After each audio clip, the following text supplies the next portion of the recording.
Това по-интересното, освен че откриваме иконата, дядо Елисей казва какво трябва да се изпълни, нали? Той е вярващ човек, служител на Бога. Съграждат подначално едно съвсем малко параклищче, колкото да приемат нуждите на вярващите християни. Но в последствие започват да се извършват богослужения тук. Става като традиция за местният регион, за селата, за околността. Така или иначе Бог започва да дава своята милост над онези, които са го потърсили с вяра и сърце. Получават изцеления, като почваш от малки деца до по-напреднали във възрастта хора. Това място го сравнявам с Кръстова гора, както казват Родопски Йерусалим. Тук много хора получават изцеление. Това, което търсят, го намират тук. Тук хора се остават патериците и се тръгват на крака, които идват с отворено сърце към Бога, защото Той е достатъчно милостив и човеколюбив и иска всеки да е добре.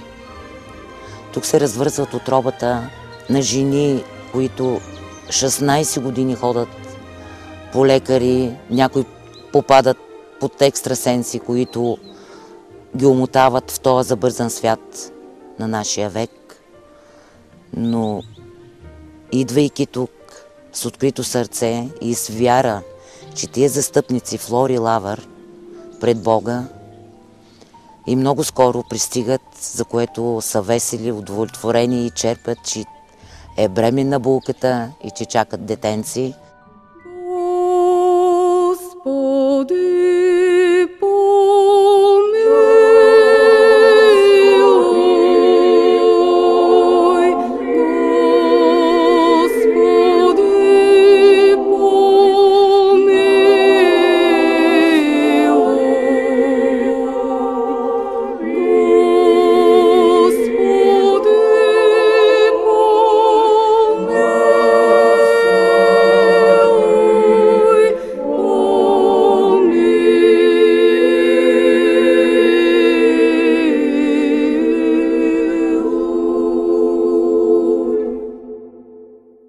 Прославя се това свято място, чрез милостта Господня, дадена на нас, грешните.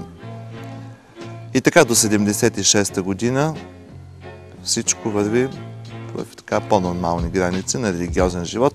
Знаем и нашето минало, знаем и какво беше. Но неудобно било толкова религиозен народ да идва тук, да прави толкова събирания. Няма да открия нищо ново, сами се сещате за това, което говоря.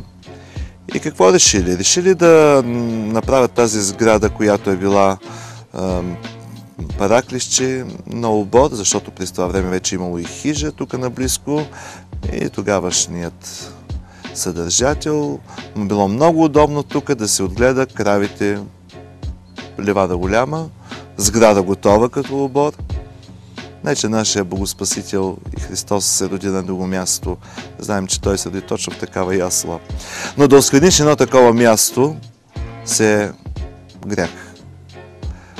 На всичко отгоре група младежи решават, че тези икони, които тук все още са останали, са за тях да ги вземат. Какво ще ги правят и те не знаят. Това се случва някъде късна есен, защото е един от кръците на храмовата икона, в случая Свети Флор и Лавър, взимайки и носейки тази икона в своя дом, сънува отново сън, че за там, където е тръгнал, няма да се върне. Казах, че се случва есента по простата сметка, че той е предстояло да влезе в казарма, този младеж. Станал той сутринта е досадно от това, което сънувал, казва го там на своите близки и решава, че тая икона наистина не му носи нищо добро, нищо хубаво, ами да вземе да я изчупи и да я хвърли тук надолу в полята. Тя стои 2 години цели в храстите, тук в една от местностите на Дебръщица. 2 години казах, защото 2 години е била неговата военна служба. И това, което аз знам, че дни преди да напусне казармата, този човек му свършват дните. Смисъл, става един нещастен случай, където той катастрофира, доколкото ми е известно на мен, и се връща в Дебръщица, но не в жизненото си тяло, а с тленните си останки. Защото той така иначе имаше 2 години време да се покая, да каже къде какво. И много по-късно един от пастирите тук в селото гледа, че козите му ходят там около някакви тръни, където е захвърлена, но му се плашат животните.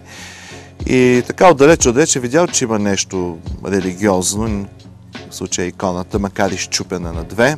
И днес това се личи. И срещнал местния инудийски свещеник и казал: отец, еди кой си, нали, отиди там, виж какво е, що е, защото има едно нещо.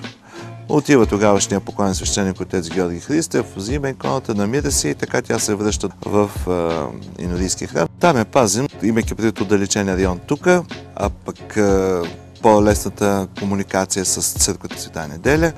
Хората отново могат да додат и там, пред самата икона, да се помолят, да потърсят това, което са решили. Всяка година принасяме така с тържественост в едноименият Параклис, където и продължават и днес, според вярата на всеки, защото знаем, че тя не е хазарт да заложиш да чакаш, нито бутон, който натиснеш да светне. С вяра, с търпение се получава онова, което е потребно и ако сме достойни, разбира се, да го получим.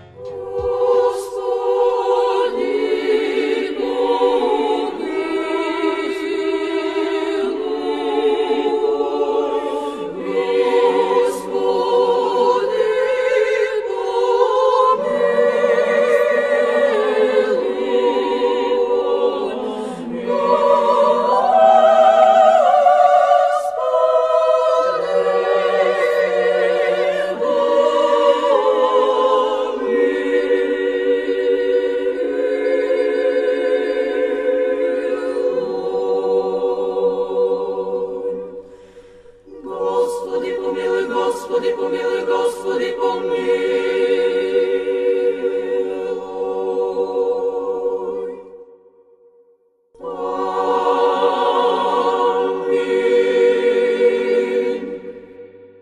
Аз не съм свидетел, но от по-възрастно поколение вече, които са покойници, казват, че от Обухинския край някакво детенци по рождение с затворени очички, жена, която е от този край, някога е бил нейния мъж войник, тя вече възрастна, казва: бе, по моя край, там в Деброщица има един параклис, много чудеса стават там, всеки получава изцеление, водете си детенцето там, навярно ще му се отворят очичките и знае, че на детенцето му се отварят очите и както и много други чудеса стават, хората с патерици идват тук и си ги остават и продължават пътя си.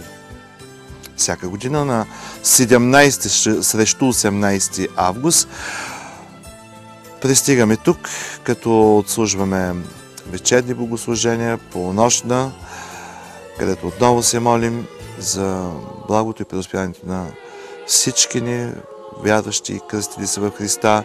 На денят на тяхната памет на 18 август пък започва Божествена света литургия.